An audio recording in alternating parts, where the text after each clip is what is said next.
Kumakabog ang dibdib ni Mia habang pinipindot ang berdeng sagisag sa screen ng kanyang luma at basag na cellphone.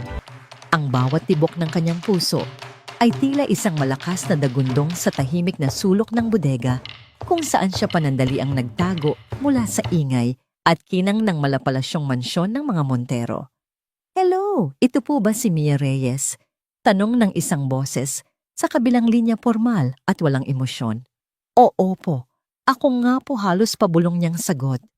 Nanlalamig ang kanyang mga kamay kahit na ang hangin sa loob ng bodega ay maalinsangan at amoy mamahaling alak. "Tumatawag kami mula sa St. Luke's Medical Center. Tungkol ito sa kapatid mo, si Leo Reyes." Sa isang iglap, tila huminto ang pag-ikot ng mundo ni Mia. Ang mga bulong-bulungan ng mga mayayamang bisita sa labas, ang malamyos na tugtog ng isang string quartet, ang lahat ng yun ay naglaho. Tanging ang boses na yon at ang pangalan ng kanyang kapatid ang umalingaw-ngaw sa kanyang isipan. Kumusta po siya? May nangyari po ba, nanginginig niyang tanong? Nagkaroon ng panandaliang katahimikan na parabang isang hatol ang naghihintay sa kanya. Stable naman ang kondisyon niya sa ngayon, Miss Reyes. Subalit base sa mga huling pagsusuri, mas mabilis na humihina ang kanyang puso. Kailangan na siyang operahan sa lalong madaling panahon. Naramdaman ni Mia ang unti-unting pagbigat ng kanyang paghinga. Alam niya na darating ang araw na ito, ngunit hindi niya inaasahan na ganito kabilis. Magkano po ang kailangan? Ang halagang binanggit ng doktor ay tila isang malaking sampal sa kanyang mukha. Isang halaga na hindi niya kayang kitain kahit sa 10 buhay ng pagiging isang katulong. Isang halaga na kayang gastusin ng mga amo niya sa isang gabi lang para sa mga bulaklak at champagne. "Gagawin ko po ang lahat," wala sa sariling naisagot ni Mia bago pinatay ang tawag. Napasandal siya sa isang malamig na pader, yakap-yakap ang sarili. Ang mga pangarap niya para kay Leo, ang makita itong muling tumatakbo, naglalaro ng basketball, at nagtatapos ng pag-aaral, ay tila mga kandilang isa-isang namamatay sa harap ng isang malakas na hangin. Sa labas, ang pagdiriwang para sa ika-50 anibersaryo ng kasal ni na Don Ricardo at Doña Remedios Montero ay nasa kasagsagan nito. Ang mga kristal na aranya ay kumikinang na parang mga bituin. Ang sahig na gawa sa marmol ay sumasalamin sa mga ilaw at sa mga taong nakasuot ng mga mamahaling damit. Si Mia sa kanyang itim na uniforme at puting apron ay isang multo sa gitna ng lahat ng karangyaan na yon.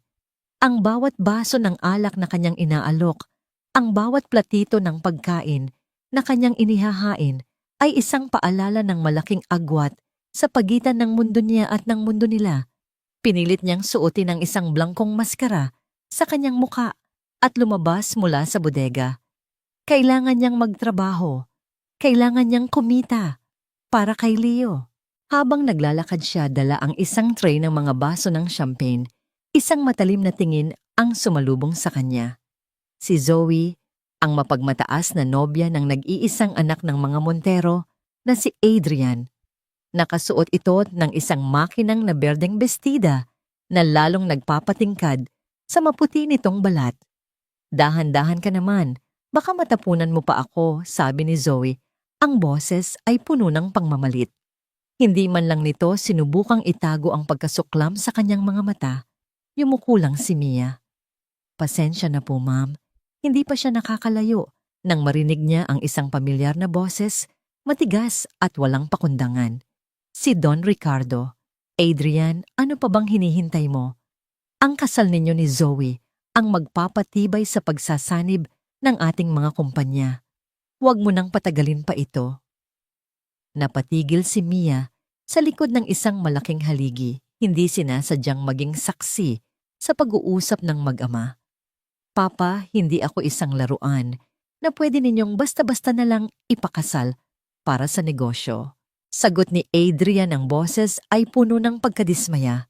"Ginagawa ko na ang lahat ng gusto ninyo, pero bigyan niyo naman ako ng kalayaang pumili para sa sarili ko." Kalayaan humalakhak si Don Ricardo. Ang kalayaan ay para sa mga taong kayang buhayin ang sarili nila.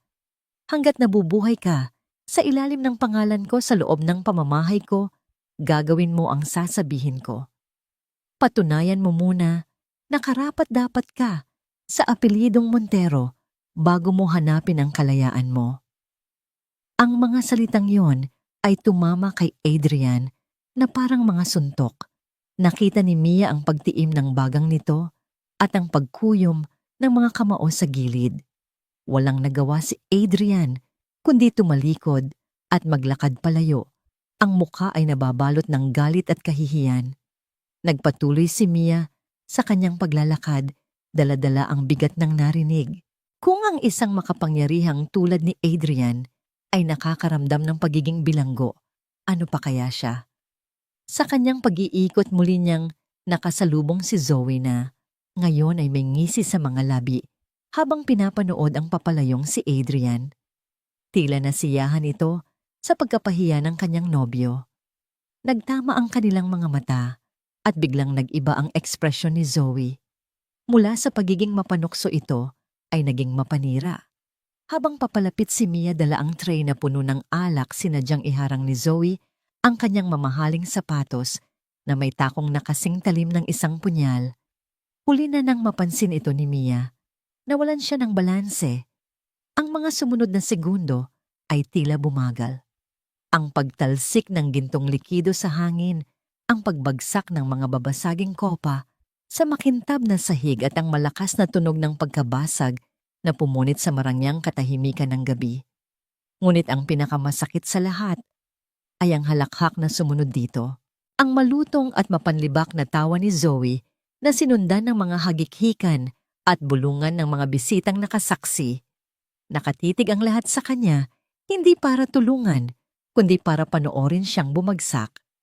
At sa gitna ng lahat ng iyon, nakita ni Mia si Adrian na papalapit isang kakaibang kislap. Ang makikita sa mga mata nito, isang ideya, isang malupit na laro na malapit nang magsimula. Ang malakas na tunog ng nabasag na kristal ay tila isang kidlat na gumuhit sa maaliwalas na pagdiriwang.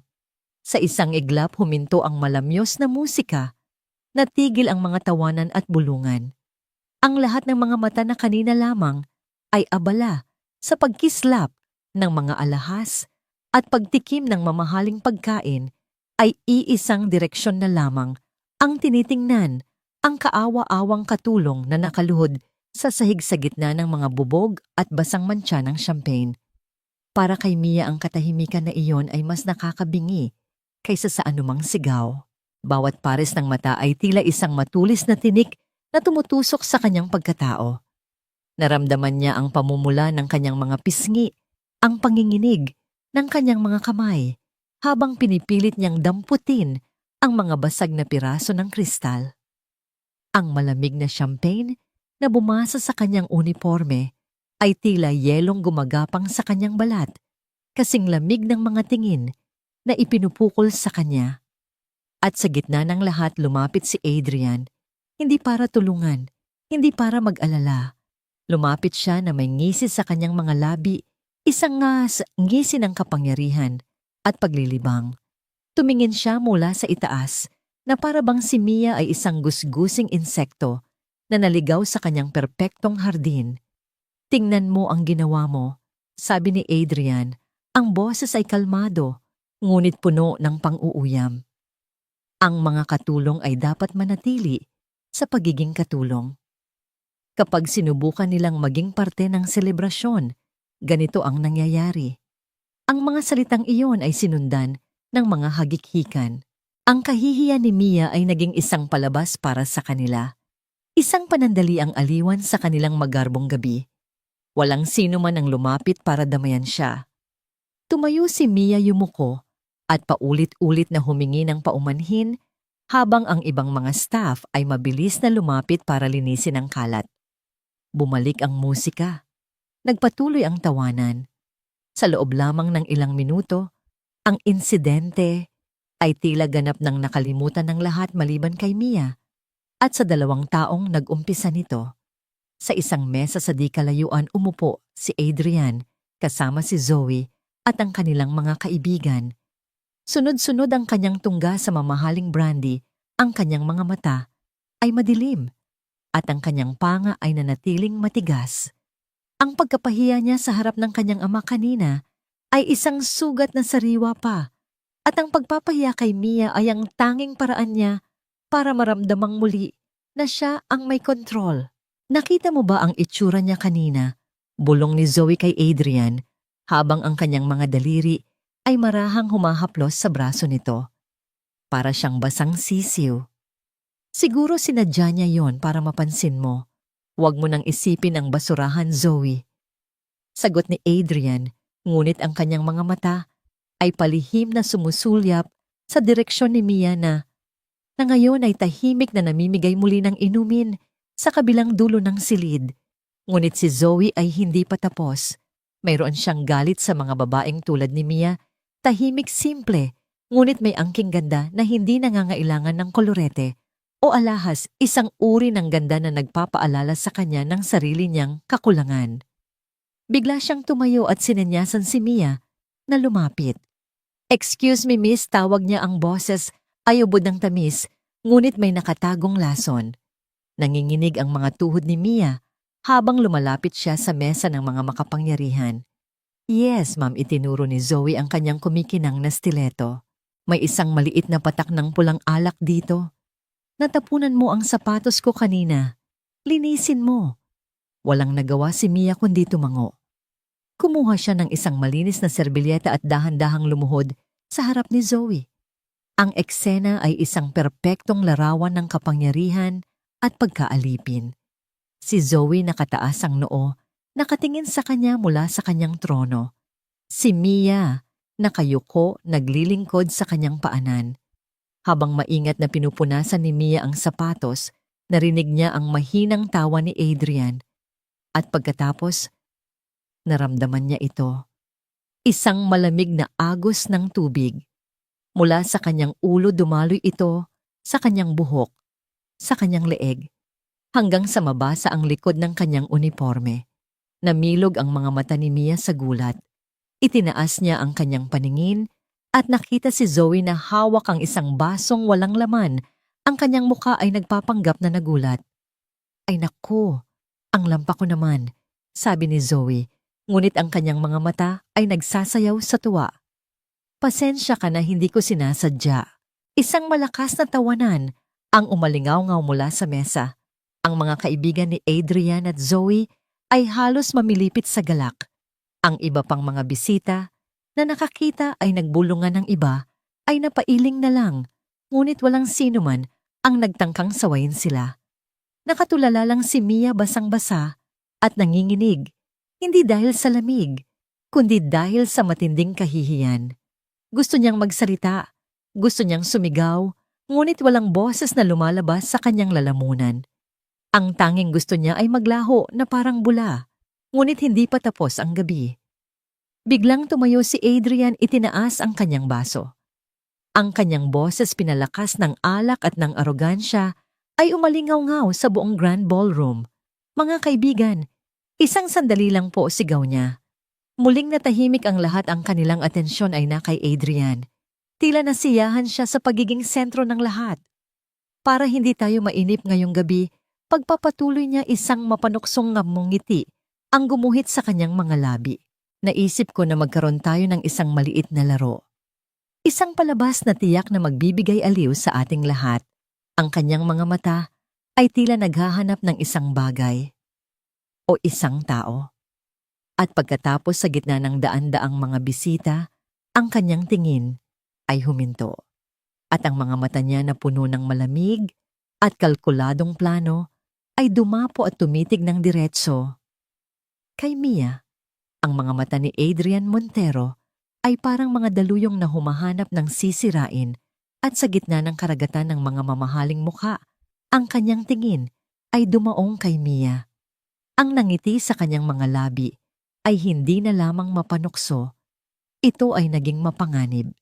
Naglakad siya patungo sa gitna ng grand ballroom, bawat hakbang ay may bigat at awtoridad. Ang ilaw, mula sa naglalakihang aranya, sa itaas ay sumasayaw sa kanyang perpektong gupit na buhok at sa kanyang mamahaling tuxedo. Tila siya isang hari sa kanyang korte handang magbigay ng isang utos na walang sino man ang maaaring suwayin. Huminto siya at sa katahimikang bumalot sa buong paligid ang kanyang boses ay umalingaw-ngaw na parang isang kulog. Hoy, ikaw, nakatulong, tawag niya ang daliri, ay nakaturo ng diretso kay Mia. Naramdaman ni Mia ang pag-atras ng dugo mula sa kanyang mukha.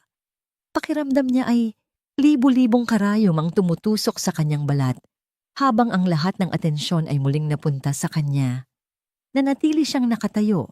Ang basang uniforme ay nanlalamig at dumidikit sa kanyang likod, isang buhay na simbolo ng kanyang kahihiyan. Narinig ko pagpapatuloy ni Adrian. Ang boses ay puno ng huwad na pagkagiliw na sa probinsya ninyo. Mahilig kayong sumayaw ng pandango sa ilaw. Mukha ka namang malambot ang katawan. Isang alon ng pinigilang halakhak ang gumapang sa mga bisita. Ang pandango sa ilaw, isang sayaw ng grasya, balanse at disiplina. Isang sayaw na nangangailangan ng mga taon ng pagsasanay. Ang ideya na ang isang gusgusing katulong ang sasayaw nito ay isang perpektong katatawanan para sa kanila. Lalong lumapad ang nangiti ni Adrian na para bang isang artistang nagagalak sa reaksyon ng kanyang mga manunood. Itinaas niya ang kanyang mga kamay na tila nag-aalok ng isang napakagandang premyo. Dahil mapagbigay ako ngayong gabi, deklara niya, bibigyan kita ng pagkakataon. Lumapit siya ng ilang hakbang kay Mia, ang kanyang mga mata ay nang aasar at nanghahamak. Kung kaya mong isayaw ang pandango, kasama ko, mula simula hanggang sa matapos ng hindi namamatay o nalalaglag ang kahit isang kandila. Babayaran ko ang lahat ng gastusin sa operasyon ng kahit sinong kamag-anak mo na gusto mo. Sa isang iglap, tila huminto ang pagtibok ng puso ni Mia. Operasyon. Ang salitang yon ay tumama sa kanya na parang isang biyaya mula sa langit at isang sumpa mula sa impyerno. Ang lunas para kay Leo, ang sagot sa kanyang mga panalangin, ay nasa harap na niya, nakabalot sa isang nakakainsultong hamon. Ngunit hindi pa tapos si Adrian. Pero sabi niya, at ang kanyang boses ay biglang naging malamig at matalim. Kung ikaw ay mabibigo, kung kahit isang kandila lang ay malaglag, o mamatay ang apoy, luluhod ka sa aking harapan at hahalikan mo ang aking sapatos. Dito mismo, sa harap ng lahat. At sa mga salitang yon, ang pinigilang halakhak ay naging isang malakas at nakakabininging pagsabog ng tawanan. Ang buong silid ay umalingaw-ngaw sa kanilang pagkutya. Anoong laban niya, narinig ni Mia na sabi ng isang babaeng may kwintas na perlas. Kawawang babae. Gagawin siyang laruan ng anak ni Don Ricardo, bulong naman ng isang lalaking naka-Amerikana. Ang bawat tawa, bawat bulong ay isang latigo na humahagupit sa kanyang dignidad. Naramdaman niya ang panginginig ng kanyang buong katawan. Ang kanyang isip ay sumisigaw. Tumanggi ka, umalis ka. Huwag mong hayaang tapak-tapakan nila ang pagkatao mo. Ngunit ang kanyang puso ay bumubulong ng ibang pangalan. Leo. Nakita niya sa kanyang isipan ang mukha ng kanyang nakababatang kapatid, maputla ng hihina, ngunit laging may ngiti para sa kanya. Nakita niya ang mga tubo na nakakabit sa katawan nito. Narinig niya ang mahinang tunog ng makinang sumusubaybay sa tibok ng puso nito, isang tunog na anumang oras ay maaaring tumigil. Ang kahihiyan ba niya ay mas matimbang kaysa sa buhay ni Leo? Ang pride ba niya ay mas mahalaga kaysa sa kinabukasan ng kanyang kapatid? Ang ingay sa paligid ay unti-unting naglaho. Nawala ang mga mapanghusgang mukha, ang mga kumikinang na aranya, ang malawak na bulwagan. Ang tanging nakikita na lang niya ay ang 200, sa kanyang harapan 100 patungo sa pagkaalipusta, at ang isa naman ay 100 patungo sa isang himala. Isang nakabibinging katahimikan ang muling namayani. Ang lahat ay naghihintay sa kanyang sagot na para bang mga buwitreng nag-aabang sa isang hayop na malapit ng mamatay. Si Adrian ay nakatayo pa rin, ang kanyang mukha ay puno ng pagtitiwala. Sigurado na siya ang mananalo sa larong ito, anuman ang piliin ni Mia. Dahan-dahan ipinikit ni Mia ang kanyang mga mata. Huminga siya nang malalim hinugot ang lahat ng lakas na natitira sa kanyang pagkatao. At sa dilim ng kanyang isipan, isang alaala, ang sumibol ang imahe ng kanyang ina, nakangiti habang itinuturo sa kanya ang mga unang hakbang ng sayaw sa kanilang maliit na bakuran. Ang sayaw, anak, ay nasa puso, hindi sa paa. Pagmulat niya ng kanyang mga mata, wala na ang takot, wala na ang pag-aalinlangan. Napalitan ito ng isang bagay na mas matatag, mas matibay, ang determinasyon ng isang taong wala nang maaaring iwawala pa. Itinuwid niya ang kanyang likod, itinaas niya ang kanyang baba, at sa gitna ng katahimikan na naghihintay ng kanyang pagsuko, ang kanyang boses, bagamat bahagyang nanginginig, ay narinig ng malinaw at buo. Tinatanggap ko. Ang dalawang salitang binitawan ni Mia, tinatanggap ko, ay nanatiling nakabitin sa hangin, isang hamon na binalik sa naghamon. Isang sandali ng hindi makapaniwalang katahimikan ang namayani bago ito binasag ng isang sarkastikong palakpak mula kay Adrian. Magaling. Magaling, sabi niya, isang malupit na ngiti ang sumilay sa kanyang mga labi. Mayroon pala tayong isang matapang na mandirigma rito. Ikinumpas niya ang kanyang kamay patungo sa orkestra na tila mga estatwang natigilan sa kanilang mga pwesto. Ano pang hinihintay ninyo? Utos niya, ang boses ay may diin ng pagkainip. Tugtugin ninyo ang pandanggo. Sa ilaw nagkatinginan ang mga musikero. Ang kanilang konduktor ay napalunok, ang kanyang mga mata ay nag-aalangang sumulyap kay Doña Remedios na tahimik na nakamasid mula sa kanyang mesa. Ngunit isang matalim na tingin mula kay Adrian ang nagpatahimik sa anumang pagtutol. Dahan-dahan itinaas ng konduktor ang kanyang batuta. Ang mga unang nota ng pandanggo ay tumunog sa loob ng marangyang bulwagan. Ito ay isang himig na malungkot at puno ng pangungulila. Isang himig na para sa mga simpleng pagdiriwang sa ilalim ng buwan, hindi para sa isang pekeng palabas sa ilalim ng mga kumikinang na aranya. Ang musika ay tila nag-aatubili-pilit at walang kaluluwa. Isang matandang katulong ang lumapit kay Mia, ang muka ay puno ng awa. Dala niya ang 3 tinggoy, maliliit na baso na may kandila sa loob. Ang apoy ay maliit ngunit matatag na nagsasayaw. Nanginginig ang kamay ni Mia habang inilalagay ng matanda ang isang baso sa bawat palad niya. Ang lamig ng salamin ay isang kakaibang paalala ng init ng apoy na nasa ibabaw nito. Ang pangatlong baso, ang pinakamahirap, ay marahang ipinatong sa kanyang ulo. Sa isang iglap naramdaman ni Mia ang bigat ng buong mundo sa kanyang bumbunan. Ang bigat ng buhay ni Leo, ang bigat ng kanyang dignidad, ang bigat ng mga mapanghusgang mata ng lahat. Simulan na natin ang palabas bulong ni Adrian. Nang lumapit ito sa kanya, ang hininga ay amoy mamahaling alak. Sinimulan niya ang sayaw. Ang kanyang mga galaw ay mayabang at eksagerado. Malalaki ang kanyang mga hakbang, ang kanyang mga kamay ay ikinukumpas na tila siya ang pinakamagaling na mananayaw sa buong mundo. Hindi ito ang tunay na pandanggo. Ito ay isang pangungutya sa sayaw, isang pagganap na idinisenyo para lamang ilagay sa alanganin si Mia. Mag-ingat ka, pang aasar ni Adrian habang paikot silang gumagalaw. Baka masunog yang luma mong apron at maging abo ka na lang. Hindi sumagot si Mia. Sa halip ipinikit niya ang kanyang mga mata. Sa pagpikit niya, tila isang kurtina ang ibinagsak na naghihiwalay sa kanya mula sa mga nanunood, mula sa pangiinsulto ni Adrian, mula sa lahat ng ingay at kahihiyan. At sa katahimikan ng kanyang isipan, isang boses ang kanyang narinig. Ang boses ng kanyang ina, malinaw na parang kahapon lang. Huwag mong tignan ang sahig, anak.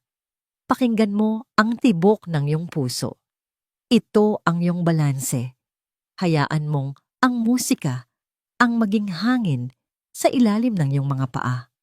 Huminga siya ng malalim. Sinunod niya ang payo. Pinakiramdaman niya ang ritmo ng musika hindi mula sa orkestra, kundi mula sa himig na nakatago sa kanyang alaala. Unti-unti ang kanyang mga nanginginig na kalamnan ay nagsimulang kumalma. Ang kanyang mga paa ay nagsimulang gumalaw, hindi na pilit, kundi may sariling kusa. Naramdaman ni Adrian ang pagbabago. Hindi na natataranta ang babae. Hindi na ito nanginginig.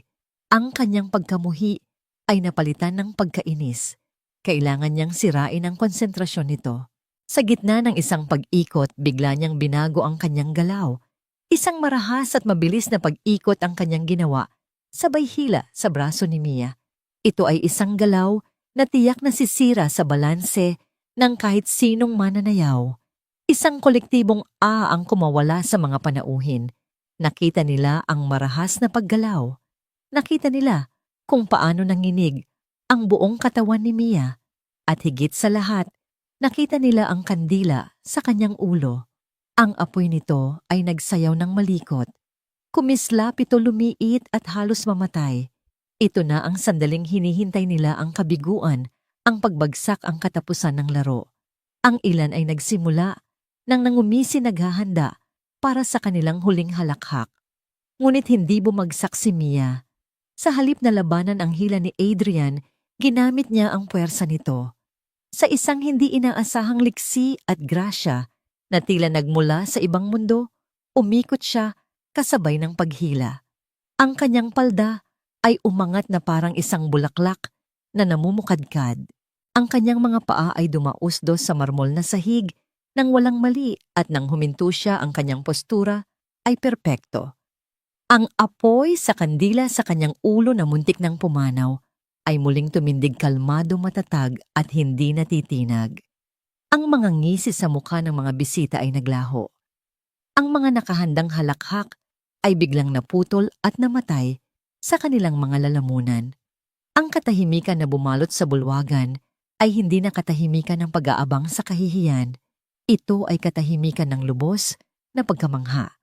Idinilat ni Mia ang kanyang mga mata. At sa pagdilat na yon, isang bagay ang nagbago.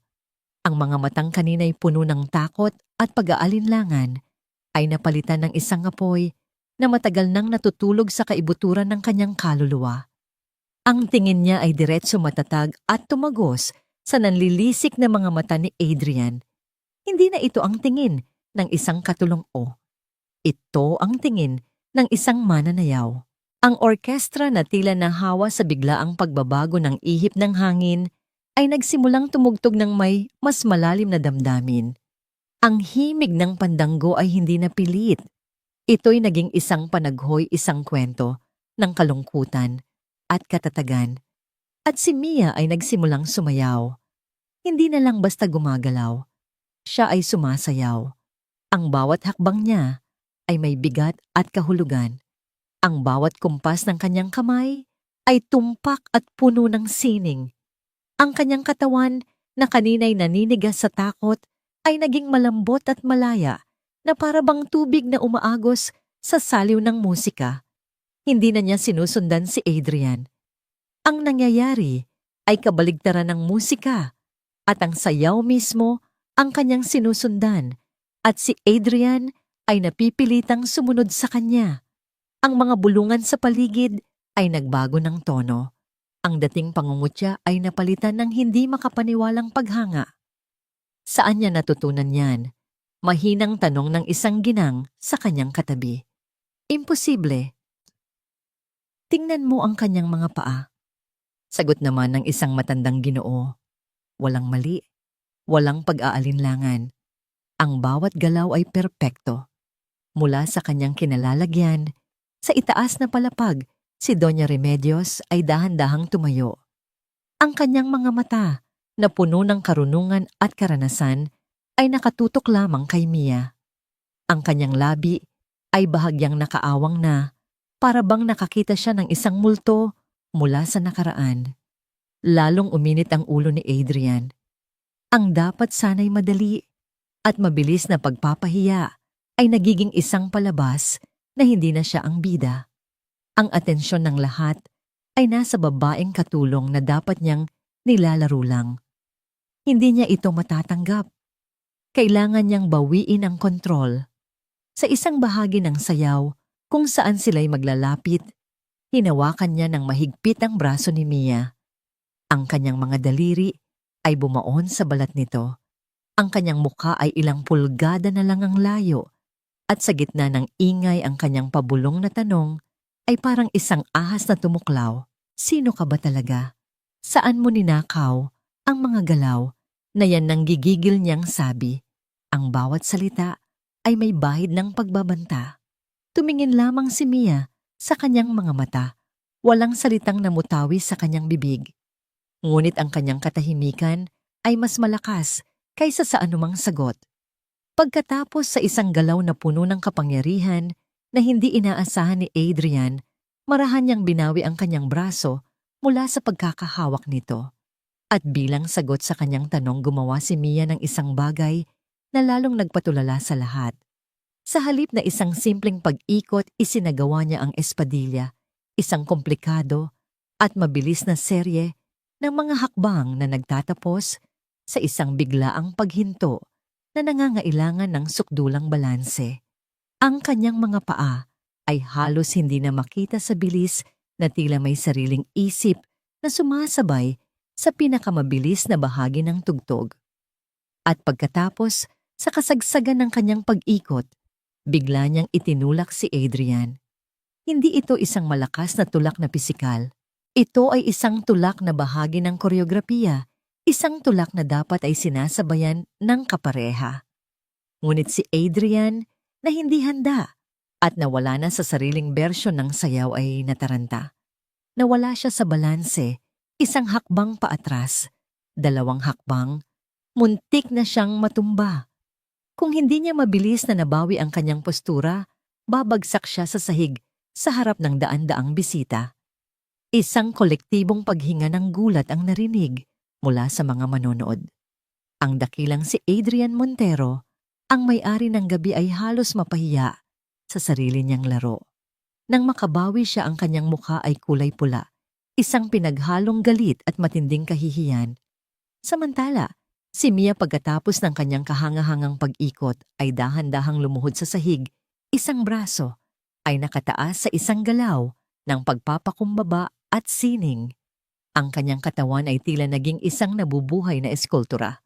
At ang tatlong kandila sa kanyang mga kamay at sa kanyang ulo ay nanatiling nakasindi. Ang kanilang mga apoy ay sumasayaw ng buong pagmamalaki at tagumpay sa gitna ng nakabibinging katahimikan.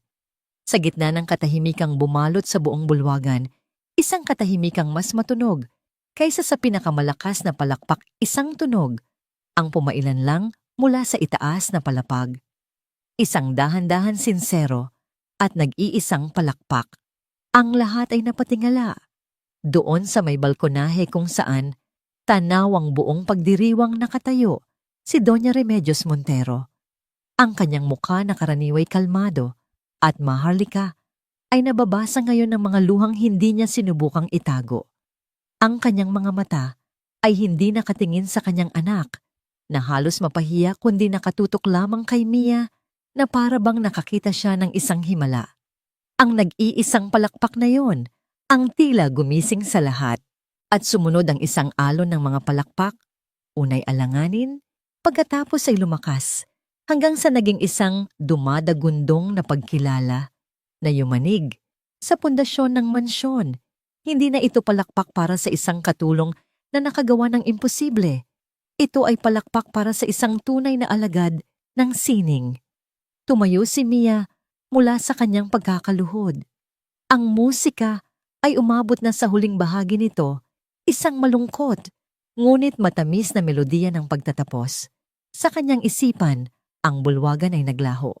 Wala na si Adrian. Wala na ang mga mapanghusgang bisita. Ang tanging naroon ay siya at ang musika at ang isang pamilyar na anino na tila sumasayaw kasama niya. ang anino ng kanyang ina.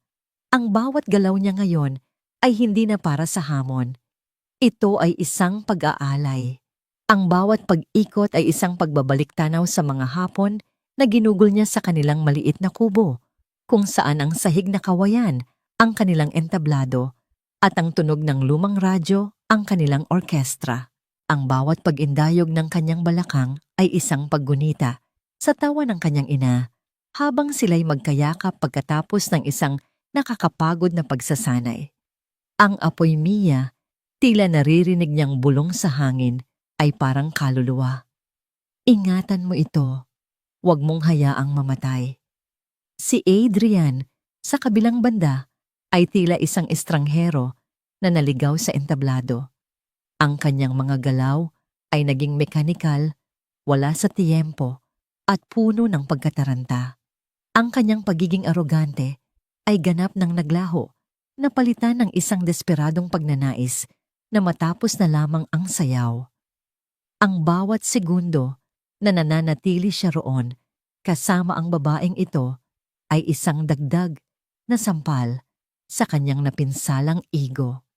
Siya ay talunan at alam ng lahat. Nang tumunog ang huling nota ng gitara, natapos ang sayaw. Nakatayo si Mia sa gitna ang kanyang dibdib ay mabilis na tumataas baba dahil sa pagod. Pawis at luha ang magkahalong dumadaloy sa kanyang pisngi. Ngunit ang kanyang postura ay tuwid at marangal. Ang tatlong kandila ay nanatiling maliwanag, tatlong munting bituin sa gitna ng kanyang madilim na gabi. Ang bulwagan ay sumabog sa pinakamalakas na palakpakan. May mga sumisigaw ng bravo. Ang iba ay nakatayo na ang kanilang mga muka ay puno ng paghanga at hindi makapaniwalang respeto. Ang hamon ay tapos na. Ang katulong ay nanalo. Ngunit bago pa man makapagsalita si Adrian, bago pa man may makalapit kay Mia, isang boses ang pumutol sa lahat ng ingay. Isang boses na mahinahon, ngunit puno ng awtoridad at damdamin. Hindi maari. Si Doña Remedios ay mabilis na bumababa sa malaking hagdanan. Ang kanyang mamahaling bestida ay sumasayad sa bawat baitang. Hindi niya pinansin ang kanyang asawa o ang kanyang anak. Ang kanyang mga mata ay nakatuon lamang sa babaeng nakatayo sa gitna. Huminto siya ilang hakbang mula kay Mia. Tinitigan niya ito mula ulo hanggang paa, ang tindig ang paraan ng pagdadala sa sarili, ang lungkot sa kanyang mga mata na hindi kayang itago ng anumang ngiti. Ang mga galaw na yon, nanginginig na, sabi ni Doña Remedios habang ang mga luha ay patuloy na dumadaloy sa kanyang mga pisngi. Ang espadilla, ang paraan ng pag-ikot mo. Iisang tao lang ang nakita kong sumayaw ng ganyan. Tumingin siya nang diretso sa mga mata ni Mia, isang tanong na matagal nang naghihintay ng kasagutan ang namutawi sa kanyang mga labi. Ikaw. Ikaw ang anak ni Teresa, hindi ba? Ang pangalang Teresa ay lumutang sa hangin na parang isang multo mula sa nakaraan. Para sa mga nakababatang bisita, ito'y isang pangalan lamang. Ngunit para sa mga mas nakatatanda sa mga kabilang, sa henerasyon ni na Don Ricardo at Doña Remedios, ang pangalang yon ay isang alamat. Si Teresa ang mananayaw na may angking galing na sinasabing minsan lang isilang sa isang henerasyon. Isang bituin na bigla na lang naglaho sa kasagsagan ng kanyang kinang. Isang nakabibinging bulungan ang kumalat sa buong bulwagan. Ang mga tanong ay tila mga bubuyog na naghahanap ng kasagutan. Teresa ang mananayaw. Paanong nangyari iyon? Ang lahat ng mata ay bumaling mula kay Doña Remedios patungo kay Mia na nakatayong tila isang estatwa. Ang mga kandila ay patuloy na nagliliwanag sa ibabaw ng kanyang nanginginig na mga kamay at ulo.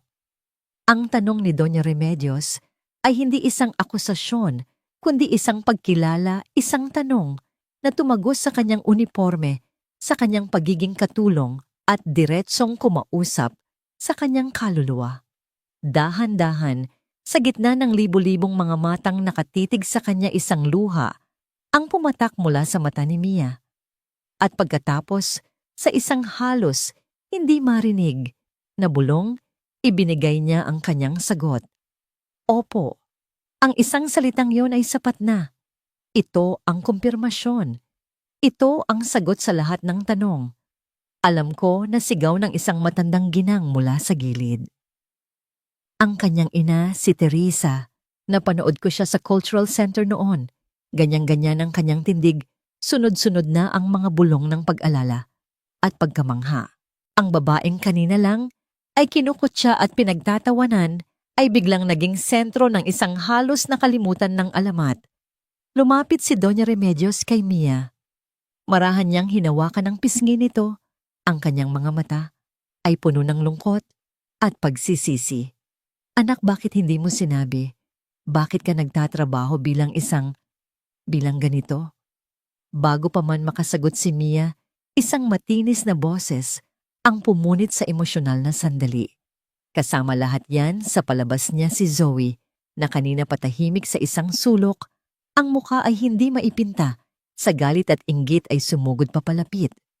Ang kanyang perpektong ayos na muka ay nagkandang ngiwi-ngiwi sa puot. Huwag kayong maniwala sa kanya. Tita Remedios, sigaw niya ang daliri, ay nandidiring nakaturo kay Mia. Isang malaking kasinungalingan ang lahat ng ito. Gumagawa lang siya ng kwento para makakuha ng simpatya at pera. Isa siyang mandaraya. Ang mga salita ni Zoe ay puno ng kamandag. Para sa kanya, mas madaling tanggapin na si Mia ay isang magaling na sinungaling kaysa tanggapin na ang katulong na hinamak niya ay may dugong bughaw sa larangan ng sining. Nagkakamali ka, Zoe, mahinahon, ngunit matatag na sagot ni Doa Remedios, hindi inaalis ang tingin kay Mia. Ang ganitong talento ay hindi kayang dayain. Ito ay nasa dugo. Ito ay isang pamana. Pamana, humalakhak si Zoe ng mapakla. Isa lang siyang hamak na katulong at iyan ang nararapat sa kanya. Sa sobrang galit, hindi na napigilan ni Zoe ang sarili. Mabilis siyang kumilos, ang kanyang mga kamay ay nakaumang na para sa bunutan o saktan si Mia.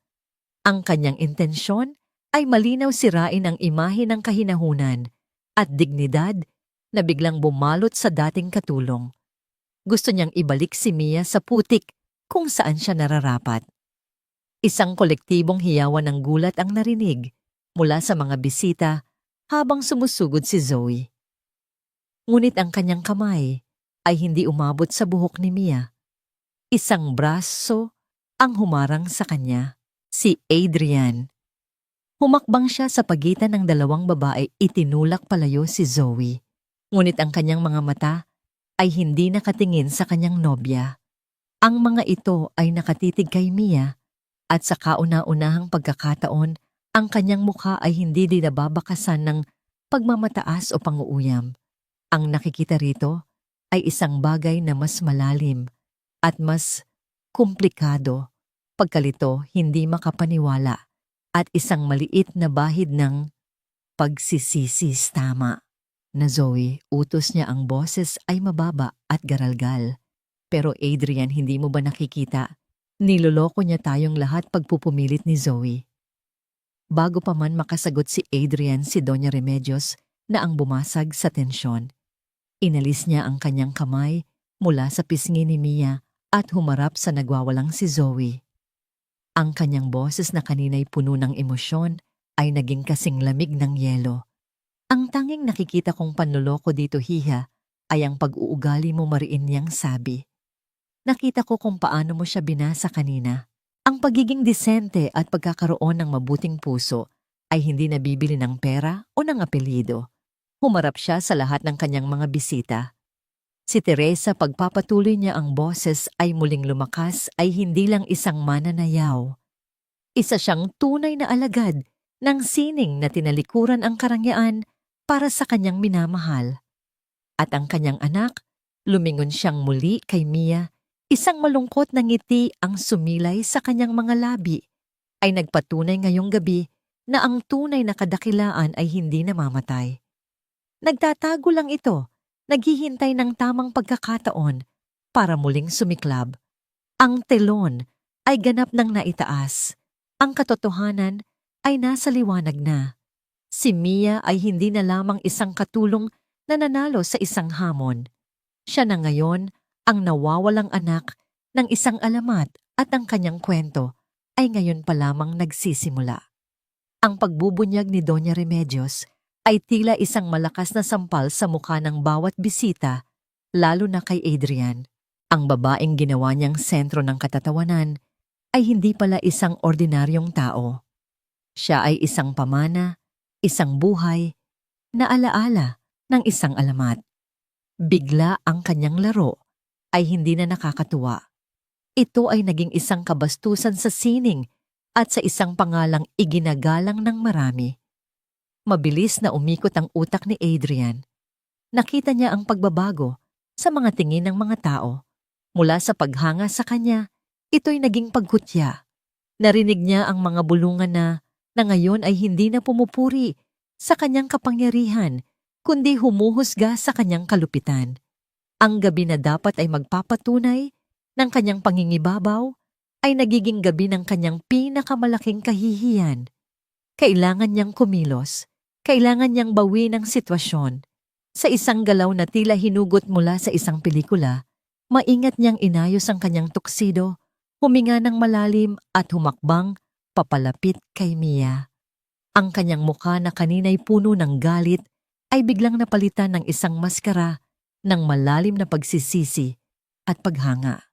Mia, sabi niya, ang kanyang boses ay malumanay at puno ng sinseridad na pilit niyang hinuhugot mula sa kung saan. Patawarin mo ako. Huminto ang mga bulungan. Ang lahat ay napatingin sa kanya nag-aabang sa susunod na mangyayari sa dramang ito. Hindi ko alam, pagpapatuloy niya tinititigan si Mia na para bang ngayon lang niya ito tunay na nakita. Hindi ko alam ang iyong pinagmulan. Ang nakita ko lang ay isang babaeng may pambihirang talento na nakatago sa likod ng isang simpleng uniforme. Siguro ito ang paraan ng tadhana para ipakilala ka sa amin, para ipakilala ka sa akin. Ang mga salitang tadhana at pagsisisi ay lumabas sa kanyang bibig ng buong husay na para bang matagal na niya itong pinraktis. Sinusubukan niyang ipinta ang sarili hindi bilang kontrabida, kundi bilang isang instrumento ng kapalaran, isang taong naging masama, para lamang lumabas ang isang mas malaking kabutihan. Ngunit si Mia ay hindi na ang babaeng nanginginig sa takot kanina. Ang sayaw ay hindi lang nagpakita ng kanyang talento, ginising din nito ang kanyang lakas. Tinitigan niya si Adrian, ang kanyang mga mata ay kalmado ngunit matalas. Wala siyang nakitang pagsisisi sa mga mata nito. Ang nakita niya ay takot-takot, na mapahiya takot, na mawalan ng respeto, takot ng isang batang inagawa ng laruan. Paumanhin, mahinang ulit ni Mia sa salita na para bang ito'y isang wikang banyaga sa kanyang pandinig. Ang paumanhin, Ginoong Montero, ay hindi isang magic word na binibigkas para burahin ang sakit na iyong idinulot. Ito ay dapat maramdaman. Ito ay dapat manggaling sa puso. Tumingin siya sa paligid sa mga matang nakamasid sa kanila. Ang ginagawa ninyo ngayon ay hindi paghingi ng tawad. Ito ay pagliligtas sa inyong sarili. Ang katapatan sa kanyang mga salita ay parang isang punyal na sumaksak sa pekeng pagpapakumbaba ni Adrian. Isang mahinang oo nga ang narinig mula sa mga manonood. Ang simpatsya ay ganap ng na kay Mia. Hindi pa rin sumusuko si Adrian. Nagkakamali ka, sabi niya, halos magmakaawa. Handa akong gawin ang lahat para mapatunayan na nagsisisi ako. Sabihin mo lang. Ang kasunduan, ang pera para sa operasyon, ibibigay ko sa'yo. Doble pa, kung gusto mo. At doon nakita ni Mia ang tunay na kulay ni Adrian. Sa mundo niya lahat ay nabibili ng pera. Ang dignidad, ang kapatawaran, ang respeto. Akala niya ang lahat ay may presyo. Isang malungkot na ngiti ang sumilay sa mga labi ni Mia. Ang sayaw ko ngayong gabi ay hindi para sa pera, mariin niyang sabi. At ang kapatawaran ko ay hindi rin nabibili. Sa mga salitang iyon, tila isang pader ang biglang itinayo ni Mia sa pagitan nila, isang pader na gawa sa dignidad at pagpapahalaga sa sarili na hindi kayang tibagin ng anumang halaga ng pera o ng mga hungkag na salita. Ngunit bago pa man makasagot si Adrian, isang malakas at makapangyarihang boses ang bumasag sa kanilang pag-uusap. Tama na ang komedyang ito. Si Don Ricardo Montero na kanina pa tahimik na nanonood sa isang sulok ang kanyang muka ay kasing tigas ng bato, ay humakbang pasulong. Ang kanyang mga mata ay nag-aapoy sa galit, hindi para kay Mia, kundi para sa kanyang asawa. Remedios, sigaw niya, ang kanyang tingin ay tumama sa kanyang asawa. Ano na namang kaguluhan itong ginawa mo? Pinahiya mo ang ating pamilya. Kinakampihan mo ang isang katulong laban sa sarili nating anak. Itigil mo na itong kabaliwan na ito bago pa tuluyang masira ang pangalan ng mga Montero. Ang atake ay biglaang nag-iba. Ang entablado ay hindi na lamang tungkol kay Mia at Adrian. Ito na ngayon ay isang labanan sa loob mismo ng pamilyang pinakamakapangyarihan sa silid na yon. Ang akusasyon ni Don Ricardo ay bumagsak na parang isang bomba sa gitna ng bulwagan. Ang kanyang galit ay hindi nakadirekta sa kahihiyan ng kanyang anak, kundi sa kanyang asawa na naglakas loob na magbunyag ng katotohanan. Para sa kanya, ang pinakamalaking kasalanan ay hindi ang kalupitan, kundi ang paglalabas ng maruming damit sa harap ng publiko. Ngunit si Doña Remedios na sa loob ng 50 taon ay madalas na yumuyuko sa kagustuhan ng kanyang asawa ay hindi natinag. Sa gabing iyon, tila isang bagong lakas ang kanyang natagpuan. Hinarap niya si Don Ricardo, ang kanyang mga mata, bagamat basa pa sa luha, ay puno ng determinasyon. Ang kahihiyan Ricardo mahinahon, ngunit matatag niyang sagot, ay hindi nagmula sa batang ito. Nagmula ito sa paraan ng pagpapalaki natin sa ating anak. Tinuruan natin siyang makuha ang lahat ng gusto niya, ngunit hindi natin siya tinuruang rumespeto. Isang nakakabinging katahimikan ang namayani. Walang sino man ang nangahas na magsalita laban kay Don Ricardo. Ngunit ginawa ito ng kanyang asawa sa harap ng lahat. Ang pamilya ni Teresa ay may malaking utang sa batang ito. Pagpapatuloy ni Doña Remedios ang kanyang tingin ay bumalik kay Mia na may halong pag-aalaga. Isang talentong ipinagkait, isang buhay na pinabayaan. Kung hindi nila kayang bayaran ang utang na loob na yon, ako tumingin siyang muli. Sa kanyang asawa, ako ang magbabayad. Ang mga salitang yon ay isang deklarasyon ng giyera sa loob ng pamilya Montero. Ang pagdiriwang ay biglang natapos. Ang mga bisita na nakaramdam ng bigat ng tensyon ay isa-isang nagpaalam, ang kanilang mga bulungan ay mas malakas pa kaysa sa musika kanina. Sa loob ng ilang minuto, ang dating masayang bulwagan ay halos wala ng laman, maliban sa mga pangunahing tauhan ng drama at sa mga katulong na tahimik na nagliligpit sa mga sulok. Nang halos wala ng tao, nilapitan ni Doña Remedios si Mia. Hinawakan niya ang mga kamay nito na malamig pa rin at bahagyang nanginginig. Patawarin mo kami, Hija, sabi niya. Ang boses ay puno ng pagsisisi. Si Teresa ay kaibigan ko, isa sa mga pinakamatalik kong kaibigan. Nang talikuran niya ang kanyang pamilya, para sa pag-ibig, marami sa amin ang tumalikod din sa kanya. Akala namin yun ang tama. Isa iyon sa mga pinakamalaking pagkakamali ng buhay ko. Ikinuwento niya ang kanilang pagkakaibigan, ang mga pangarap ni Teresa, at ang lungkot na kanyang naramdaman nang mabalitaan niyang pumanaw ito sa kahirapan. Ang operasyon ng kapatid mo, sabi niya, hinihigpitan ng hawak sa kamay ni Mia, ako na ang bahala sa lahat. At higit pa riyan, tutulungan kitang makabalik sa pag-aral ng sayaw. Ipagpatuloy mo ang naiwan ng iyong ina. Ang alok ay isang katuparan ng lahat ng pangarap ni Mia. Isang kinabukasan para sa kanya at para kay Leo. Ngunit habang nakatingin siya sa mabait na mukha ni Doña Remedios, isang tinig sa kanyang kalooban ang nagsalita. Ang tinig ng kanyang ina. Huwag kang tumanggap ng anumang bagay na may kasamang pagkakautang, anak. Ang tunay na kalayaan ay nasa sarili mong mga paa. Bago pa man siya makasagot, isang anino ang muling lumapit sa kanila. Si Adrian. Ang kanyang mukha ay gusot, ang kanyang pagkalalaki ay durog, ngunit hindi pa rin siya sumusuko. Mia, sabi niya, ang kanyang boses ay desperado na. Manatili ka. Bigyan mo ako ng pagkakataon. Pagsisisihan ko ito habang buhay. Hayaan mo akong bumawi sa'yo. Hayaan mo akong makilala ka. Sa sandaling iyon, nakita ni Mia ang hinaharap na inaalok sa kanya isang buhay ng karangyaan.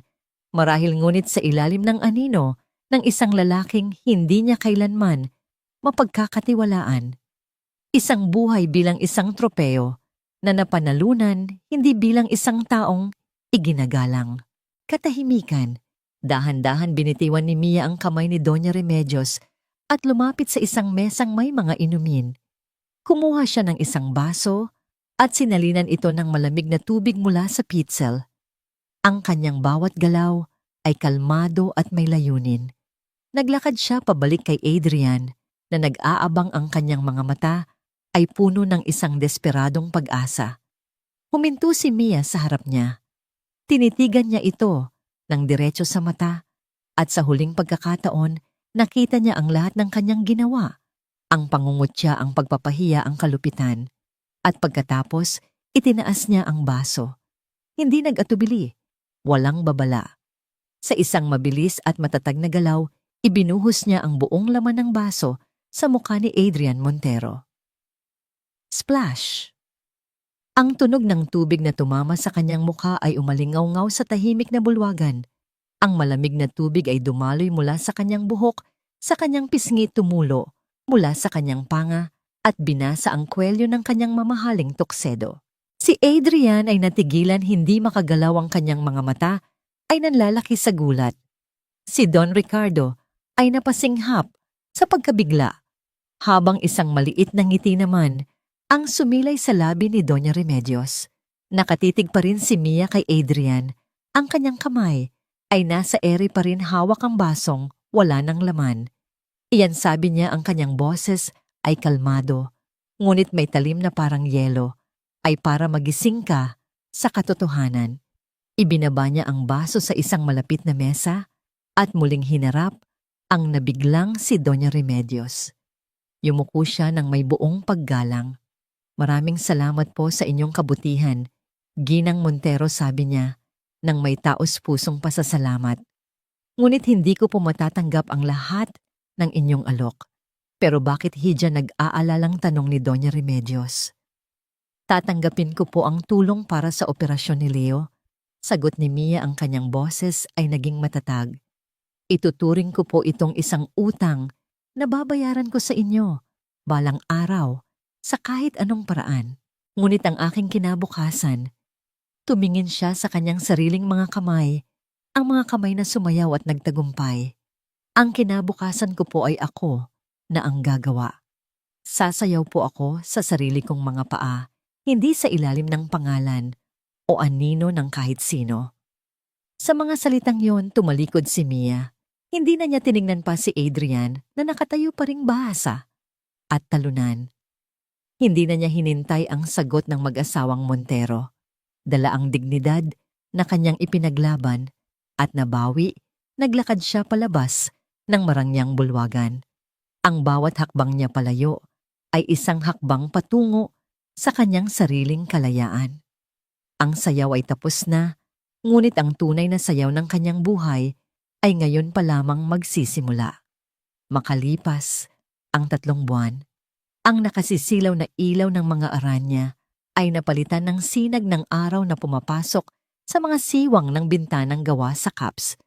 Ang malawak na sahig na marmol ay napalitan ng sahig na kahoy, medyo luma na, ngunit makintab at inalagaan. At ang himig ng isang buong orkestra ay napalitan ng tunog ng isang lumang gitara na tinutugtog ng may puso ng isang matandang lalaki sa isang sulok. Sa gitna ng maliit na dance studio na ito, na dating isang inabandonang bodega sa kanilang komunidad, nakatayo si Mia. Hindi na siya nakasuot ng uniforme, kundi ng isang simpleng bestida at malong na itinali sa kanyang baywang. Ang kanyang buhok ay nakapusod at sa kanyang mukha ay may isang nangiting hindi napilit o nakatago. Sa harap niya ay isang grupo ng mga batang babae na may edad 5 hanggang 10 ang kanilang mga mata ay kumikinang sa tuwa at paghanga habang ginagaya ang bawat galaw niya. Ganyan nga malumanay na sabi ni Mia. Ang balikat relax lang. Ang mga kamay parang mga ibon na lumilipad. At ang puso, dapat masaya. Sa isang sulok nakaupo sa isang silyang degulong ay si Leo. Mas may kulay na ang kanyang mga pisngi at hindi na siya mukhang nanghihina. Sa kanyang leeg ay may isang maliit na peklat, isang paalala ng matagumpay na operasyon na nagligtas sa kanyang buhay. Pumapalakpak siya sa saliw ng musika. Ang kanyang mukha ay puno ng pagmamalaki para sa kanyang ate. Ang gabing iyon, sa mansyon ng mga Montero, ay tila isang panaginip na lang. Tinupad ni Doña Remedios ang kanyang pangako at binayaran ang lahat ng gastusin sa ospital ni Leo. Ngunit gaya ng sinabi ni Mia, itinuring niya itong isang utang. Hindi siya bumalik sa mansyon. Sa halip sa tulong ng ilang kaibigan, nilinis at inayos niya ang lumang bodega at ginawa itong isang libreng paaralan ng sayaw para sa mga bata sa kanilang lugar. Ito ang kanyang paraan ng pagbabayad, ang pagbabahagi ng pamana ng kanyang ina, hindi sa mga mayayaman, sa mga mararangyang bulwagan, kundi sa mga batang katulad niya noon na puno ng pangarap ngunit kulang sa pagkakataon. May mga usap-usapan na kumalat.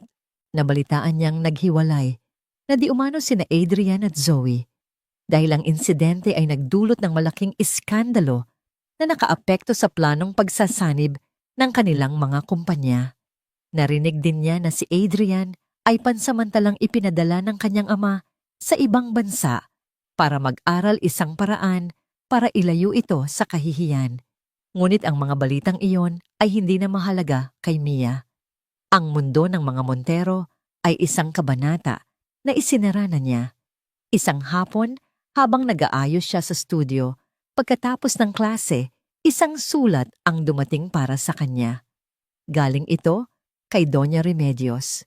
Sa loob ng sobre ay isang luma at medyo kupas na litrato. 2 babae magkayakap at masayang nakangiti sa kamera. Ang isa ay isang batang Remedios at ang isa naman ay ang kanyang ina, si Teresa. Sa likod ng litrato ay may nakasulat, "Nakikita ko siya sa'yo." At alam kong labis kanyang ipinagmamalaki. Kasama ng sulat ay isang tseke na may malaking halaga. Ngunit sa ilalim nito ay may isa pang mensahe. Huwag mo itong ituring na bayad sa kahihiyan. Ituring mo itong puhunan para sa mga pangarap ng mas marami pang batang katulad mo. Alam kong ito ang gugustuhin ni Teresa. Napangiti si Mia habang hawak ang litrato. Sa wakas naramdaman niya ang kapayapaan. Sa huling eksena si Mia ay nagtuturo sa kanyang mga estudyante ng mga unang hakbang ng pandanggo sa ilaw. Kumuha siya ng isang kandilang de baterya para ligtas at maingat itong ipinatong sa ulo ng isang maliit. Ang sinag ng hapon ay ginintuan dumadaloy sa mga siwang ng bintanang kapis at naglalatag ng mga parihabang liwanag sa sahig na kahoy.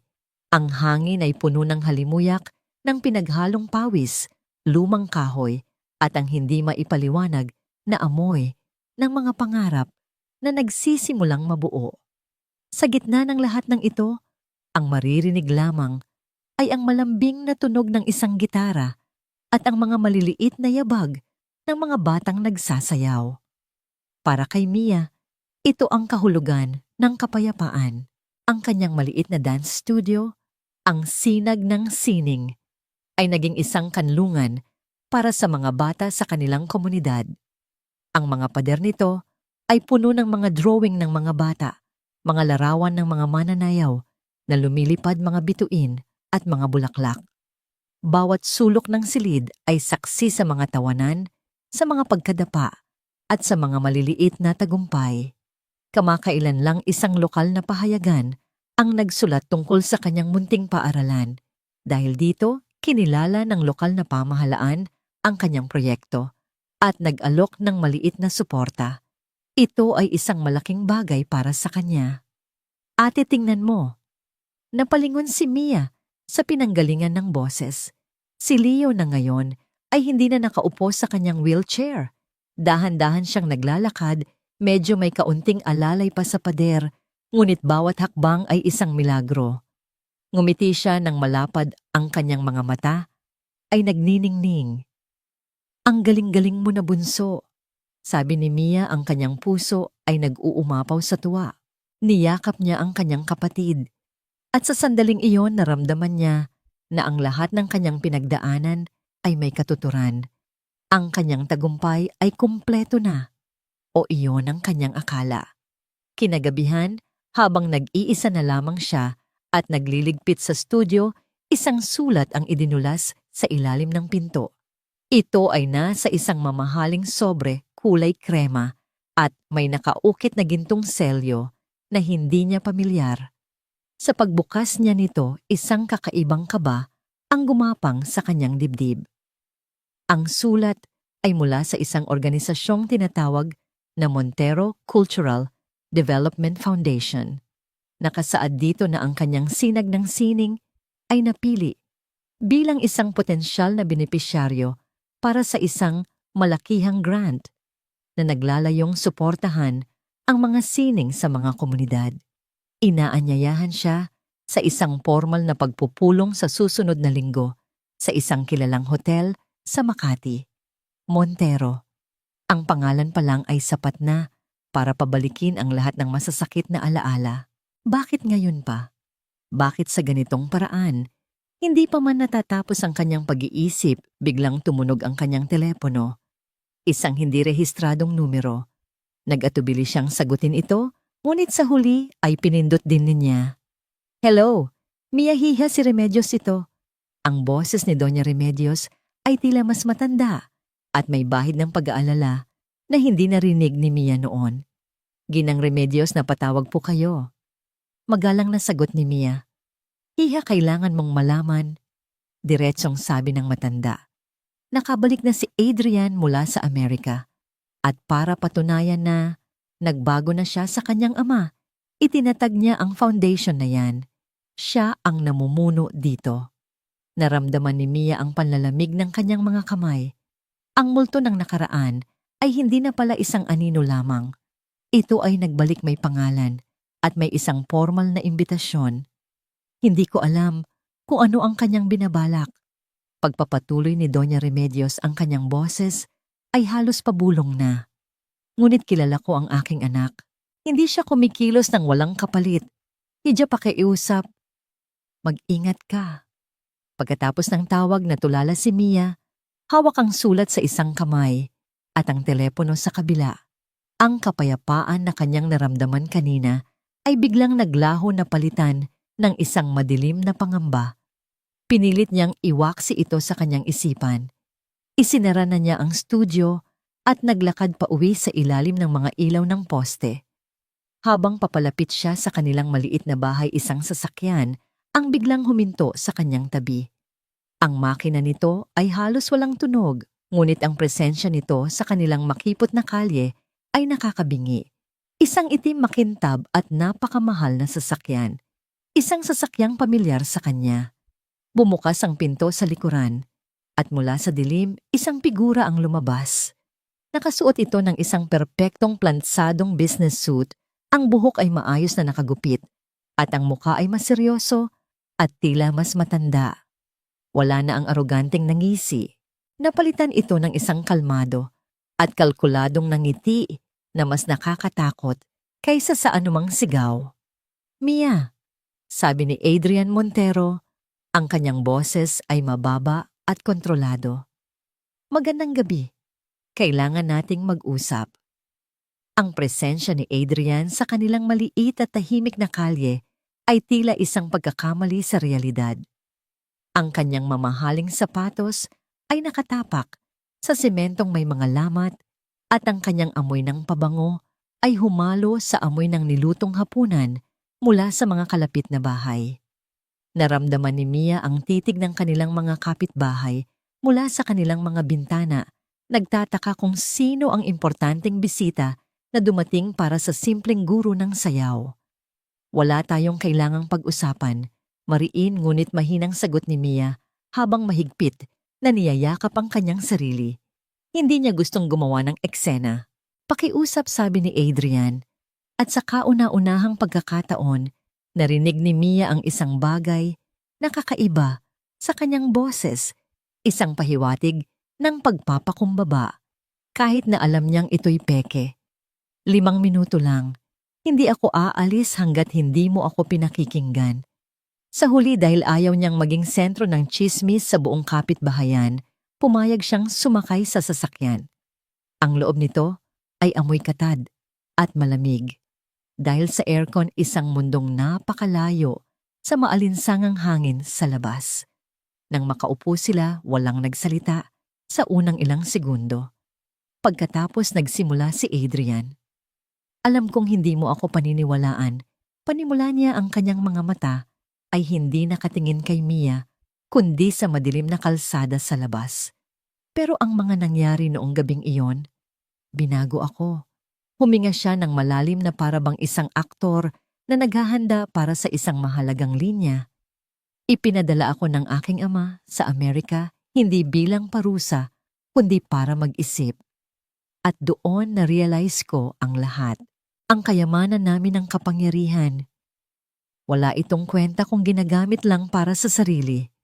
Ikaw, lumingon siya, at tinitigan si Mia, ikaw ang nagturo sa akin na niyan.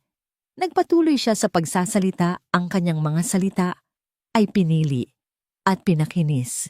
Ikinuwento niya kung paano siya naging inspirasyon para gamitin ang yaman ng kanilang pamilya sa makabuluhang paraan. At iyon daw ang dahilan kung bakit niya itinatag ang Montero Cultural Development Foundation. Ito na ang misyon ko ngayon, Mia, sabi niya nang may bagong sigla. Ang tulungan ang mga taong katulad mo, mga alagad ng sining na may pambihirang talento, ngunit walang suporta. Pagkatapos, inilatag niya ang kanyang plano, ang kanyang bitag. Nabasa ko ang tungkol sa sinag ng sining, sabi niya, at sa unang pagkakataon, binanggit niya ang pangalan ng studio ni Mia na tila ito'y isang bagay na mahalaga. Isang napakagandang proyekto, ngunit kulang. Ang mga bata ay nararapat sa higit pa sa isang lumang bodega. Inilabas niya ang isang makintab na folder at ipinakita kay Mia ang mga nilalaman nito. Mga architectural plan, mga blueprint, mga larawan na gawa sa computer. Ito ang plano ko. Sabi niya, ang kanyang boses ay puno ng pagmamalaki. Isang state-of-the-art cultural center. Itatayo natin mismo sa inyong komunidad. Magkakaroon ito ng malaking dance studio na may modernong sahig at salamin, isang music room na puno ng mga instrumento, isang maliit na aklatan. At mag-aalok tayo ng mga scholarship para sa mga pinakamagagaling na bata para makapag-aral sila sa pinakamahuhusay na paaralan ng sining sa Maynila. Natigilan si Mia. Ang kanyang mga mata ay nanatili sa mga larawan. Ito ang pangarap. Ang pangarap na hindi man lang niya nangahas na isipin para sa kanyang mga estudyante. Ito ay isang perpektong mundo na inilalatag sa kanyang harapan. At gusto ko pagpapatuloy ni Adrian na ikaw ang mamuno dito. Ikaw ang magiging artistic director. Ikaw ang masusunod sa lahat ng programang sining. Ang kailangan mo lang gawin ay tanggapin ang alok. Tumingin siya nang diretso sa mga mata ni Mia, ang kanyang ekspresyon ay seryoso at mapanghikayat. Huwag mo itong gawin para sa akin. Huwag mo ring gawin para sa'yo. Gawin mo ito para sa mga bata, para sa kinabukasan nila. Ang mga salitang yon ay isang perpektong patibong. Inatake ni Adrian hindi ang kahinaan ni Mia, kundi ang kanyang pinakamalaking kalakasan, ang kanyang pagmamahal sa komunidad at sa kanyang mga estudyante.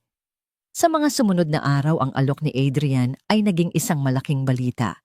Sinadya niyang ipaalam ito sa mga lokal na opisyal at sa mga magulang ng mga estudyante ni Mia. Bigla si Mia ay nasa gitna ng isang malaking pressure.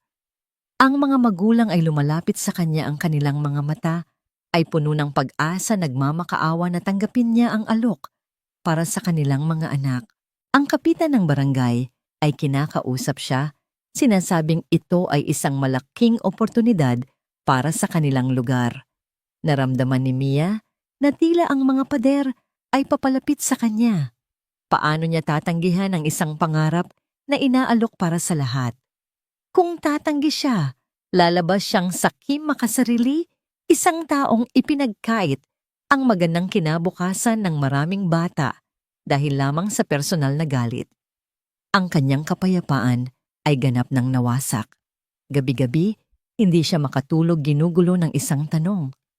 Hanggang saan dapat manindigan ng isang tao sa kanyang prinsipyo kung ang kapalit nito ay ang pangarap ng mga taong mahalaga sa kanya? Nang malaman niyang magdaraos si Adrian ng isang malaking press conference para formal na i-anunsyo ang proyekto, alam na ni Mia na naipasok na siya sa isang sulok. At sa press conference na yon, inanunsyo ni Adrian sa lahat ng media. At para formal na simula ng partnership na ito, inaanyayahan ko sa entablado ang magiging puso ng proyektong ito, ang ating artistic director, si Miss Mia Reyes, para sama-sama naming lagdaan ang kasunduan. Ang lahat ng kamera, lahat ng ilaw, lahat ng mga mata ay bumaling sa kanya. Si Adrian ay nakangiti sa entablado, inilahad ang kanyang kamay nag-aabang. Ang buong komunidad ay pumapalakpak, naghihintay. Nasa kanya na ang huling desisyon sa harap ng lahat. Walang nang atrasan. Ang palakpakan ay dumadagundong sa loob ng bulwagan ng hotel. Ang bawat palakpak ay tila isang malakas na tibok ng puso na nag-uudyok kay Mia na tumayo. Ang mga ilaw mula sa mga kamera ay nakakasilaw at ang mga mukha ng kanyang mga kababayan sa audience, mga magulang, mga lokal na opisyal, at ang kanyang mga munting estudyante ay puno ng hindi maipaliwanag na pag-asa. Ito na ang sandali ng tagumpay ni Adrian. Sa wakas na isara na niya ang kanyang bitag. Kung tatanggi si Mia, siya ang magmumukhang kontrabida. Kung tatanggapin niya, si Mia ay magiging isang magandang palamuti sa kanyang proyekto, isang simbolo ng kanyang kapatawaran at kapangyarihan, isang tagumpay na binili, hindi na panalunan. Sa anumang paraan, panalo si Adrian. Dahan-dahang tumayo si Mia. Ang bawat hakbang niya patungo sa entablado ay tila isang milya ang haba. Ang kanyang puso ay kumakabog ng malakas, ngunit ang kanyang mga paa ay matatag. Nang umakyat siya sa entablado, sinalubong siya ni Adrian ng isang ngiting puno ng kumpiyansa. Inilahad nito ang isang mamahaling pluma. Mia, bulong niya, sapat lang para marinig nilang dalawa. Ginawa mo ang tamang desisyon, ngunit hindi kinuha ni Mia ang pluma. Sa halip, lumapit siya sa mikropono na nasa gitna ng entablado. Isang senyas ng katahimikan ang kanyang ginawa sa audience at sa isang iglap ang lahat ay naghihintay sa kanyang sasabihin. Tumingin muna siya sa mga bata sa unang hilera at isang maliit malungkot na ngiti ang sumilay sa kanyang mga labi. Pagkatapos, tumingin siya sa mga kamera at sa huli kay Adrian. Magandang gabi po sa inyong lahat. Panimula niya ang kanyang boses ay kalmado at malinaw. Nais ko pong magpasalamat sa Montero Foundation at lalo na kay Ginoong Adrian Montero para sa napakagandang alok na ito. Tumango si Adrian, ang kanyang ngiti ay lalong lumapad. Ito na ang inaasahan niya. Ang isang cultural center, pagpapatuloy ni Mia ay isang pangarap. Isang pangarap para sa ating mga anak, para sa ating komunidad. Isang pangarap na matagal na naming inaasam. Huminga siya nang malalim, hinahanda ang sarili para sa susunod niyang sasabihin. Natutunan ko po mula sa aking ina na ang sining ay hindi lamang tungkol sa magagandang galaw o perpektong nota. Ang sining sa kaibuturan nito ay tungkol sa katotohanan, tungkol sa pagiging tapat. Ang isang regalo gaano man ito kaganda o kamahal ay nawawalan ng halaga kung ito ay nagmumula sa isang pusong hindi tapat. Ang nangiti sa mukha ni Adrian ay unti-unting naglaho. Naramdaman niya ang pagbabago sa tono ni Mia. Ang audience ay nanatiling tahimik na guguluhan. Tumingin si Mia nang diretso sa mga mata ni Adrian.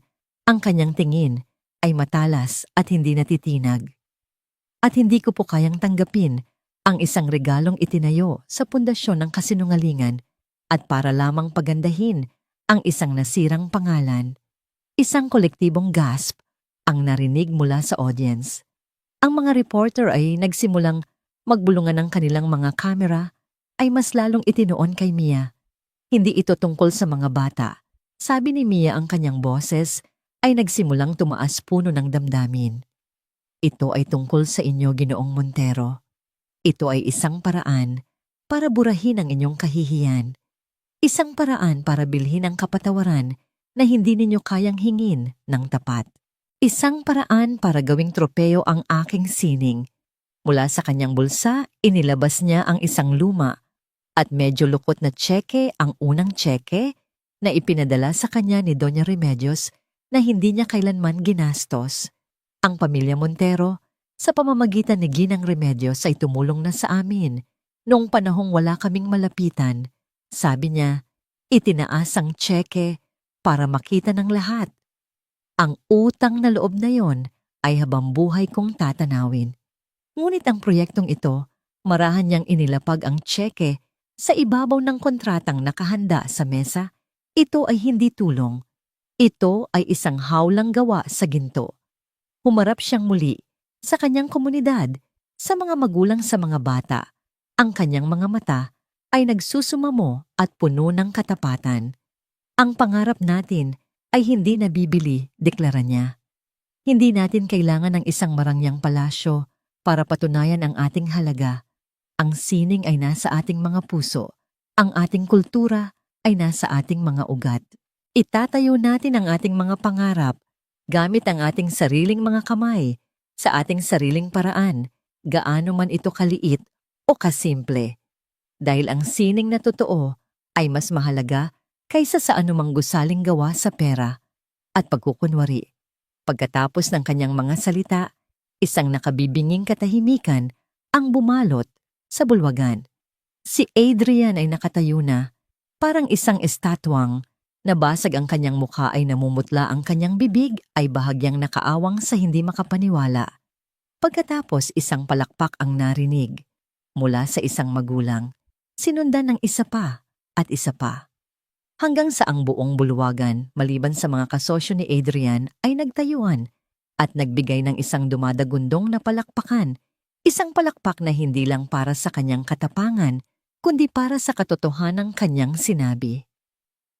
Ang bitag ni Adrian ay hindi lang nabigo. Ito ay gumuho. At sa ilalim ng mga guho nito, siya ay muling napahiya, mas malala, mas publiko, at mas masakit kaysa dati. Dahil sa pagkakataong ito, hindi lang ang kanyang sayaw ang tinalo. Ang kanyang buong pagkatao ang hinusgahan at nakitang may pagkukulang. Ang hiyawan at palakpakan para kay Mia ay tila isang malakas na agos na tumangay sa lahat ng natitirang dignidad ni Adrian. Ang flash ng mga kamera ay walang tigil, ngunit sa pagkakataong ito, hindi ito para kunan ang kanyang tagumpay, kundi ang kanyang pinakamalaking kabiguan. Ang kanyang mukha na dumaan mula sa pagiging kampante patungo sa pagkabigla ay ngayon ay nababalot ng isang maitim na galit at kahihiyan na hindi na maitatago ng anumang maskara. Walang sinabi. Mabilis siyang tumalikod at halos patakbong umalis. Sa entablado, sinusuong ang mga reporter na sumusunod sa kanya at naghahagis ng mga tanong. Ang kanyang pag-alis ay hindi ang pag-alis ng isang makapangyarihang tao, kundi ang pagtakas ng isang talunan. Ang eksena ng kanyang pagkataranta at pagkapahiya ay na-broadcast sa lahat ng news channel ng gabing iyon. Ilang araw ang lumipas. Ang maliit na komunidad ni Mia ay naging sentro ng atensyon. Maraming maliliit na negosyante, mga lokal na artist, at mga ordinaryong mamamayan na naantig sa kanyang paninindigan ang nag-alok ng tulong, maliliit na donasyon, mga lumang instrumento, mga voluntaryong nagpipinta sa pader ng studio. Hindi ito kasing laki ng alok ni Adrian, ngunit ito ay totoo. Ito ay mula sa puso. Isang umaga, habang si Mia ay nagtuturo sa kanyang masayang klase, isang pamilyar na itim na sasakyan ang muling huminto sa labas. Ngunit sa pagkakataong ito, hindi si Adrian ang bumaba, kundi si Doña Remedios. Mag-isa siyang pumasok sa studio, ang kanyang muka ay kalmado, ngunit may bakas ng lungkot. Pinanood niya ng ilang sandali ang mga batang sumasayaw, isang maliit na ngiti ang sumilay sa kanyang mga labi. Ipinagmamalaki ka sana ng iyong inahidya, sabi niya nang lumapit si Mia. Nag-usap sila sa isang sulok malayo sa pandinig ng mga bata. Galit na galit ang kanyang ama pagkumpirma ni Doña Remedios, hindi dahil sa pagtanggi mo sa alok, kundi dahil sa pangalawang pagkakataon, ginawa na namang katatawanan ni Adrian ang pangalan ng aming pamilya sa harap ng buong mundo. Inilabas ni Doña Remedios ang isang makapal na folder na gawa sa katad. Hindi ito mga blueprint kundi mga legal na dokumento. Gumawa ng desisyon si Ricardo. Sabi niya, ang kanyang boses ay may bigat. Opisyal nang inalis ni Adrian bilang tagapagmana ng Montero Corporation. Ang lahat ng kanyang shares at responsibilidad ay inilipat sa ibang mga kamag-anak. Natigilan si Mia. Ito ang pinakamabigat na parusang maaaring matanggap ng isang taong tulad ni Adrian, ang pagkawala ng kapangyarihan at ng apelyidong kanyang ipinagmamalaki. Ngunit hindi dyan nagtatapos pagpapatuloy ni Doña Remedios. Bilang pagsisisi sa kahihiyang idinulot ng aming pamilya, nagpasya si Ricardo na isang malaking porsyento ng aming personal na yaman ay ilalagay sa isang bagong trust fund. Isang pondo na hiwalay sa kumpanya na nakalaan lamang para sa pagpapalaganap ng sining at kultura sa buong bansa. Ibinukas niya ang folder at itinuro ang isang pangalan sa listahan ng mga miyembro ng Board of Trustees, ang mga taong mamamahala sa pondo. Nakasulat doon, sa tabi ng mga pangalan ng mga respetadong artist at akademiko, ang pangalan Mia Reyes. Ginang Remedios, hindi ko po ito matatanggap, mabilis na tanggi ni Mia.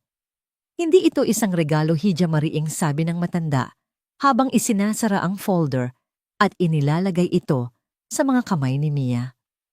Ito ay isang responsibilidad. Nakikita ng asawa ko ang nakita ko sa iyo noong gabing iyon at ang nakita ng buong bansa sa press conference. Hindi lang talento ang nasa iyo kundi integridad. Tinitigan siya ni Doña Remedios. Ang kanyang mga mata ay puno ng isang pinal na pag-unawa. Ang pamana ng iyong ina ay hindi lang ang husay sa pagsayaw. Ito ay ang katatagan ng loob at ang kadalisayan ng puso. At iyan ang mga bagay na hindi nabibili ng pera. At iyan ang mga bagay na kailangan ng pamilya ko, ng bansa natin. Sa mga salitang iyon, naintindihan ni Mia. Ang pagtanggap sa posisyong ito ay hindi pagpasok sa mundo ng mga Montero. Ito ay ang paggamit sa kanilang pagkakamali para lumikha ng isang mas malaking kabutihan sa sarili niyang mga termino. Sa huling eksena, si Mia ay nakatayo sa gitna ng kanyang maliit at masayang studio. Hindi na ito isang lumang bodega, kundi isang pundasyon ng isang mas malaking pangarap na ngayon ay abot kamay na niya. Lumapit si Leo na ngayon ay tuwid ng naglalakad at inabutan siya ng isang basong tubig. Ngumiti si Mia.